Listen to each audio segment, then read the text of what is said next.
Good morning, Villa fans, and welcome to a match preview for Aston Villa's final game in the US Tour against Nashville. Tomorrow night, reasonable kickoff time at 10 o'clock rather than 1:30 like against St. Louis.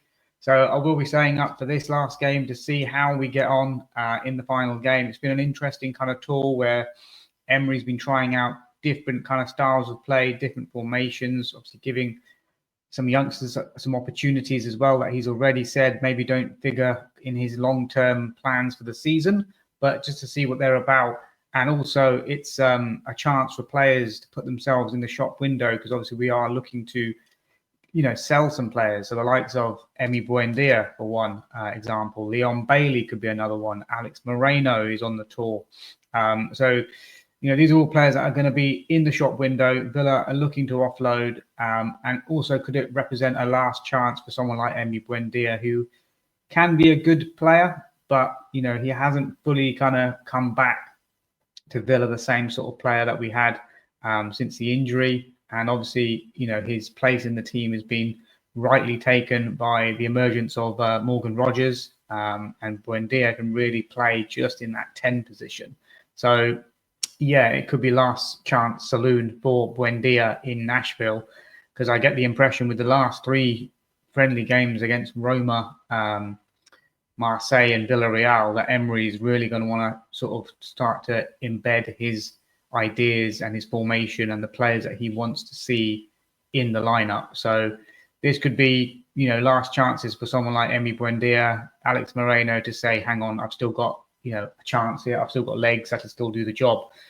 For me personally, I think it is the end of Buendia. But hey, moving on to talking about Nashville, they are sitting in third position in the MLS Eastern Conference. They're doing really well after sort of 25 games into their season.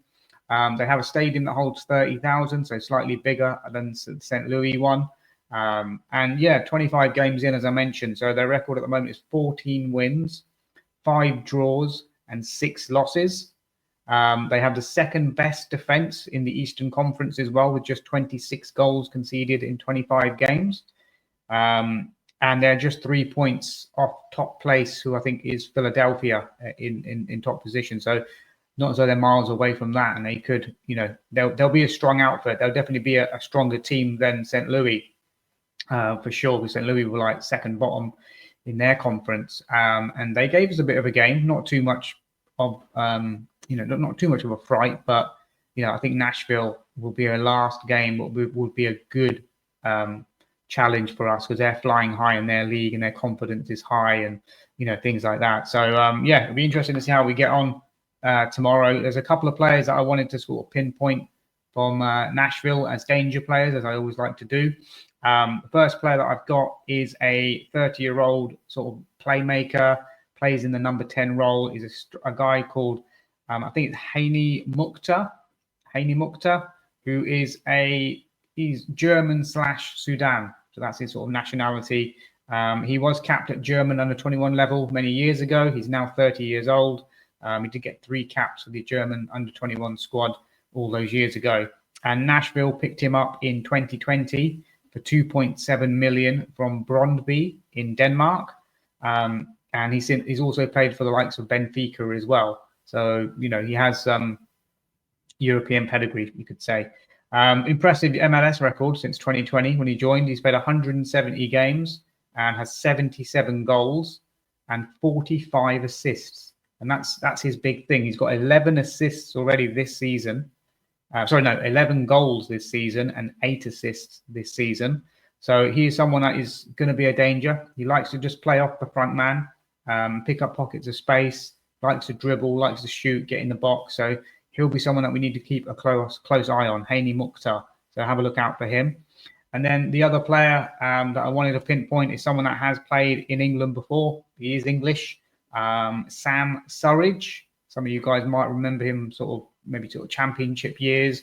He did play for the likes of Bournemouth, Stoke, Nottingham Forest, and then has since moved on to Nashville in 2023. He's only 27 years old. They bought him for 5.8 million, which is their club record, from Nottingham Forest in 2023. And this season, he has a very, very impressive 18 goals in 25 games in the MLS. So he certainly knows where the back of the net is, and he's someone that we're going to have to, really keep a close eye. He's quite a tall one of player. He's about 6'1", 6'2". So I imagine he would be sort of an aerial threat as well. And his overall MLS record is 62 appearances and 32 goals. So averaging there a goal every other game, basically. So yeah, they're going to be a step up in quality and class compared to St. Louis. And their last 5 games have seen 3 wins and 2 defeats. They were defeated by Inter Miami, where Lionel Messi got 2 goals against them. So they've just come into this game off the back of a 1-0 defeat as well to San Diego. Just to give you the sort of the form guide, the Nashville. And as I said, they will represent a step up in quality and opposition.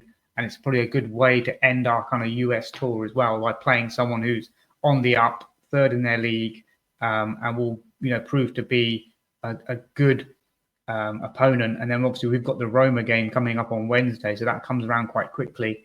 And obviously Roma, as many of us will know, are going to be a tough game. They've got dangerous players all over the pitch, and I'll do a separate sort of match preview for that one.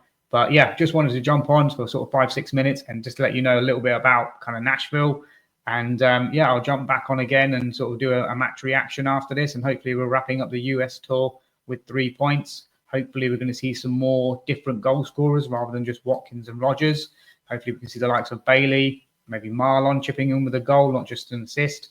And maybe a big game for Emi Buendia and a big night for him as well. But guys, girls, I'll leave it there. Let me know your thoughts. Please do like and subscribe. I'm looking to grow this channel. Need your help. So help a fellow Villa fan out. And just, if you like this content, just hit that like button, hit that subscribe, put a comment in there as well. Let me know your thoughts.